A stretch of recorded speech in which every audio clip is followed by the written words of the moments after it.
2024년 1월 22일 월요일, 오늘 우리가 함께 읽을 말씀은 에스라서 5장 말씀입니다. 제가 읽을게요. 성전 건축을 다시 시작하다.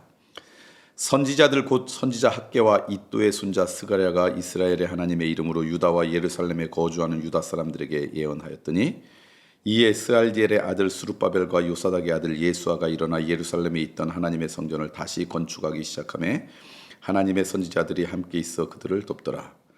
그때 유브라데 강 건너편 총독 다뜨네와 스달 보스네와 그들의 동관들이 다 나와 그들에게 이르되, 누가 너희에게 명령하여 이 성전을 건축하고 이 성곽을 마치게 하였느냐 하기로, 우리가 이 건축하는 자의 이름을 아뢰었으나 하나님이 유다 장로들을 돌보셨으므로 그들이 능히 공사를 막지 못하고 이 일을 다리오에게 아뢰고 그 답장이 오기를 기다렸더라. 유브라데 강 건너편 총독 다뜨네와 스달 보스네와 그들의 동관인 유브라데 강 건너편 아바삭 사람이 다리오 왕에게 올린 글의 초보는 이러하니라. 그 글에 일렀으되, 다리오 왕은 평안하옵소서. 왕께 아뢰옵나이다.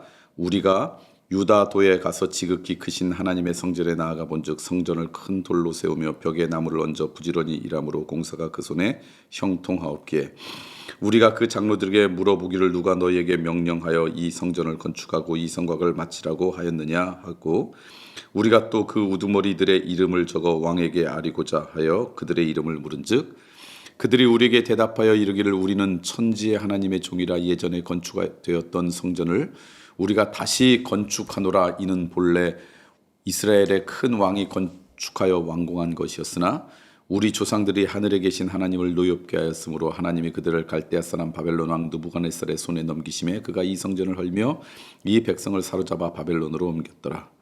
바벨론 왕 고레스 원년에 고레스 왕이 조서를 내려 하나님의 성전을 다시 건축하게 하고, 또 느부갓네살이 예루살렘 하나님의 성전 안에서 금은 그릇을 옮겨다가 바벨론 신당에 두었던 것을 고레스 왕이 그 신당에서 꺼내어 그가 세운 총독 세스바살이라고 부르는 자에게 내주고, 일러 말하되, 너는 이 그릇들을 가지고 가서 예루살렘 성전에 두고 하나님의 전을 제자리에 건축하라 하며, 이에 이 세스살이 이르러 예루살렘 하나님의 성전 지대를 놓았고 그때부터 지금까지 건축하여나 아직도 마치지 못하였다 하였사오니, 이제 왕께서 좋게 여기시거든 바벨론에서 왕의 보물 전각에서 조사하사 과연 고레스 왕이 조서를 내려 하나님의 성전을 예루살렘에 다시 건축하라 하셨는지 보시고, 왕은 이 일에 대하여 왕의 기쁘신 뜻을 우리에게 보이소서 하셨더라.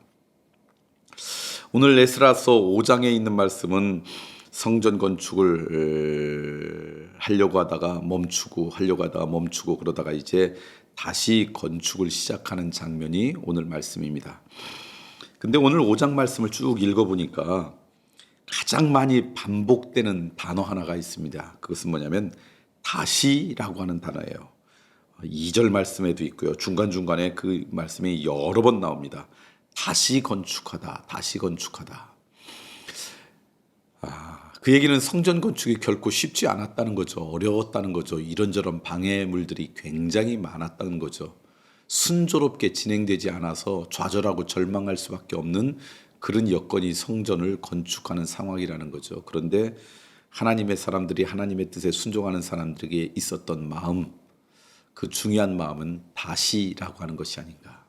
저는 오늘 그 말씀을 좀 나누고 싶습니다. 우리도 이 땅 가운데 살아가면서 좋은 뜻, 선한 뜻, 또 하나님께서 기뻐하시는 그런 인생, 또는 우리의 가정이나 내 삶 가운데 꼭 가치 있고 의미 있다고 생각해서 뭔가 할 때마다 놀랍게도 그 여건이 잘 펴지지 않습니다. 그 여건이 할 수 있도록 그렇게 배려하지 않는 게 우리의 인생이죠. 그때마다 하려고 했다가 좌절하고 절망하고 또 멈추고 또 포기하고 그럴 때가 많죠. 그때 하나님의 사람들인 오늘 우리들에게 꼭 필요한 신앙의 결단이 있다면 그것은 바로 다시가 아닐까. 다시라는 건 뭐냐면 다시 시작하는 거죠. 그것을 포기하고 멈췄다가 그러나 여건이 되면 다시 시작하는 거죠. 지금까지 이 교회 역사를 약 2000년이라고 한다면, 또는 뭐 우리 한국의 기독교가 들어온 지가 140-50년 되고 우리 교회 역사도 오래되는데, 그 가운데 지금의 우리의 모습을 갖추는 데 있어서 제일 중요했던 우리 믿음의 사람들의 모습이 있다면 그것은 다시 시작한 것이 아닐까. 여러분, 우리가 살아가는 우리의 여건이 우리의 마음대로 되지 않습니다. 또 좋은 뜻, 아름다운 삶을 살아가려고 할 때마다 그것을 격려하고 박수에 쳐주고 또 함께 걸어갈 수 있도록 배려해 주기보다는 이런저런 여건 가운데 방해하는 데가 참 많습니다. 그때마다 기억하십시오. 우리가 할 것은 다시 시작하는 겁니다. 다시 시작하면 언젠가 하나님께서 그 여건을 통해서 우리에게 알맞은 열매를 주시고 우리의 삶을 아름답게 인도해 주실 줄 믿습니다. 오늘 하나님의 말씀을 묵상하면서 여러분 한번 결단해보고 또 생각해 보십시오. 내가 다시 시작할 게 뭔가. 참 좋은 뜻이었는데 내가 시작했다가 멈췄던 것들이 있을 거예요. 내가 그것을 하려고 했다가 그것을 포기하고 잠시 쉬는 것들이 있을 거예요. 오늘 이 말씀을 통해서 내 삶 가운데 다시 시작해야 될 것이 무엇일까? 그것이 있다면 그것을 생각하고 또 그것을 묵상하고 다시 시작하는 여러분들이 되길 간절히 소망합니다. 오늘 에스라서 5장 말씀을 통해서 우리에게 하나님께서 주실 말씀은 다시 시작하여라. 멈췄냐? 다시 일어나라. 포기했냐? 다시 숨을 쉬고 발을 내디뎌라 하는 하나님의 말씀입니다. 그런 은혜가 우리 모두 가운데 있길 소망합니다.